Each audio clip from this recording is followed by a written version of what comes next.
이 글의 내용은 하나님과 예수님께서 신천지 예수교 총회장을 통해 교회들과 성도들의 신앙 지식을 위한 공익적 목적으로 성경에 입각하여 기록한 것이다. 또한 이 내용들은 교회들과 성도들의 참 신앙을 위해 옳은 것은 옳다 하고 아닌 것은 아니다 하라 하신 예수님의 말씀에 입각하여 기록한 것이다.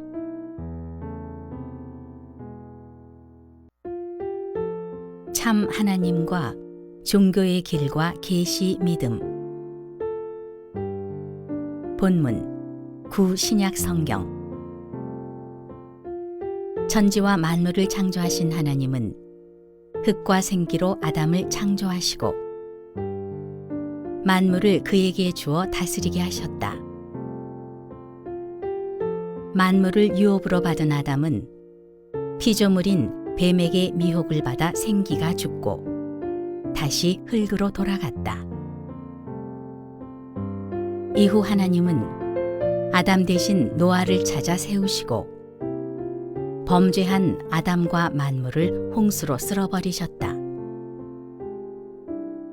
노아의 세계, 곧 노아의 둘째 아들 함과 가나안의 세계가 아담같이 또 죄를 지어 하나님은 모세를 세우시고 가나안의 세계를 쓸어버리셨다. 모세의 세계 이스라엘이 또 솔로몬 때와 히스기야 때 죄를 지어 하나님은 예수님을 택해 세우시고 육적 이스라엘을 끝내버리셨다. 하나님은 예수님을 통해 구약을 이루시고 장래에 이룰 것을 예언하였으니 곧 신약이다. 하나님은 시대마다 미리 약속하시고 이루셨다. 구약 선지자들에게 약속하시고 초림 때 예수님을 통해 이루신 것이 천국 복음이었고 이 천국 복음이 모든 민족에게 증거되기 위하여 온 세상에 전파되면 끝이 오고 약속하신 것을 그때에 이루신다고 하셨다. 성취될 신약을 전한 것은 2000년이나 되었고 오늘날 온 세상에 전파되었다. 천국 복음을 믿는 성도는 그날이 가까워올수록 약속을 기억하고 준비를 해야 한다.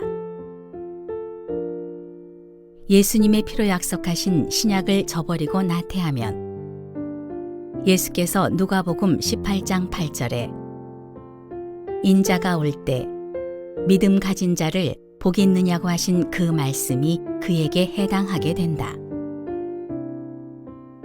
하나님의 예언 신약은 이루어질 것이로되 동양의 유불선 3도에서 선지자가 약속한 예언은 기억도 하지 않고 마음을 닫고 자기 생각대로 자의적 주석을 만들어 가르치니 하나님의 책 예언서는 소용없는 책이 된 것이다. 세상이 이같이 부패한 이때 서쪽에 있던 생기가 약속대로 동쪽에 오게 되고 이때 하나님의 선민과 사단과 그리고 정도 곧 생기를 가지고 온 약속의 목자가 나타난다. 이 세 존재가 배도자, 멸망자, 구원자이다. 말세의 성도는 약속된 이 존재를 알아야 구원을 얻을 수 있다. 이때 택함받은 약속의 목자가 가지고 온 영생수는 내 영혼의 참 양식이요. 이것을 받아 마시면 영생하게 된다. 이는 세상 목자도 사단의 목자도 알 자가 없다. 이때 세상 목자는 끝나며 사단은 잡아 옥에 가두고 참 목자와 그에게 소속된 선민들은 새 하늘 새 땅이 된다. 이것이 선천시대가 끝나고 후천시대가 도래하는 송구영신 호시절이다. 계시록 4장에서 오시겠다고 하신 하나님과 하늘나라가 계시록 14장의 12지파에게 오셨고 이 12지파가 새 하늘 새 땅이요 인맞은 천민이니 하나님과 천국은 신천지에 오시는 것이다. 신천지에 오시는 것은 계시록 3장에 이긴 자에게 오신다고 약속하신 대로이다. 하나님과 천국이 이긴 자가 있는 신천지에 오심으로 어떤 변화가 있는가? 초림 당시 예수님은 이 땅에 오셔서 영생을 알렸고 믿지 않는 자들에게는 영생한다는 이 말로 인해 논란이 되었다. 예수께서 이 땅에서 역사하신 것도 또 십자가를 지신 것도 죄로 인해 죽게 된 인생에게 영생을 주기 위함이었다. 제자들 사이에서 영생의 양식에 대해 논란이 있게 되자 예수님은 내가 살아 하늘로 가는 것을 보면 어떻게 하겠느냐 하시고 살리는 것은 영이요 육은 무익하며 내 말이 영이요 생명이라고 하셨다.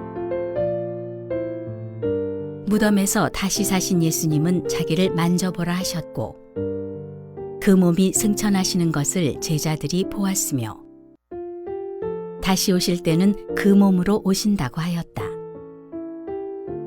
이는 육체가 성체, 곧 영체로 변화되어 영원히 사는 것을 보여주신 것이다. 사람의 생각은 사람이 이승에서 살다가 죽으면 육이 썩고 영혼은 어디엔가 간다고만 알고 있다. 그러나 도의 말씀은 그러하지 않다.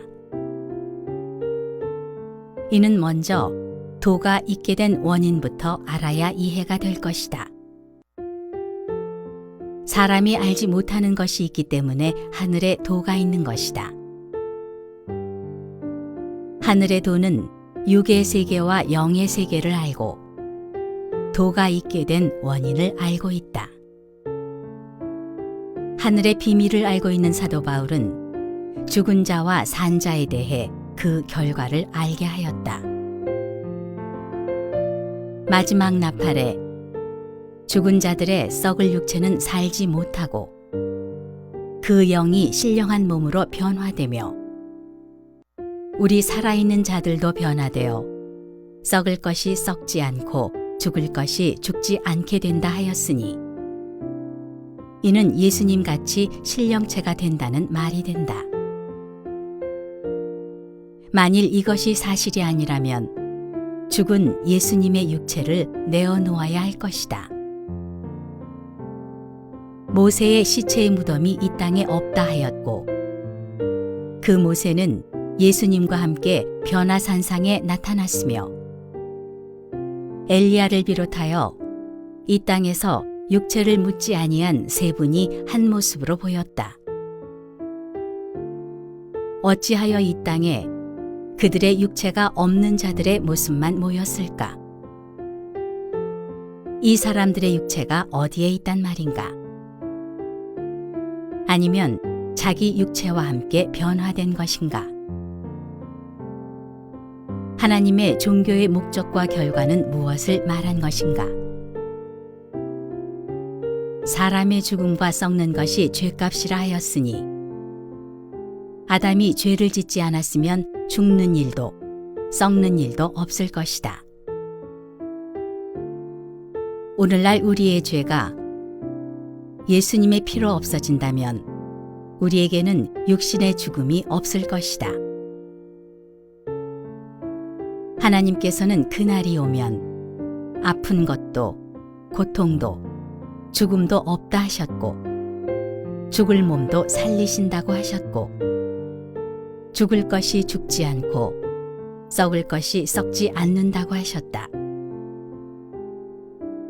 또 예수께서 진실로 진실로 너희에게 이르노니 사람이 내 말을 지키면 죽음을 영원히 보지 아니하리라고 하셨고 이때 유대인들은 아브라함과 선지자들도 죽었다는 증거를 내세웠으며 그러자 예수님은 나는 너희같이 거짓말하지 않으며 또 하나님의 말씀을 지킨다고 하셨다. 이로 미루어 본 바, 오늘날의 신앙인도 사람의 생각을 기준으로 예수님의 말씀을 믿는가 안 믿는가 하는 것임을 알 수 있다. 믿지 않는 자는 구원을 믿지 않는 자이다. 바울은 하늘의 비밀인 마지막 7째 나팔에 의해 변화되므로 죽지도 썩지도 않는다고 하셨다. 이러므로 성도는 자의적 판단을 할 것이 아니라 먼저 하늘의 종교 말씀 안에서 판단해야 한다. 우리도 예수님같이 거짓말을 하지 않는 것은 하나님과 예수님의 말씀을 믿기 때문이다. 아멘.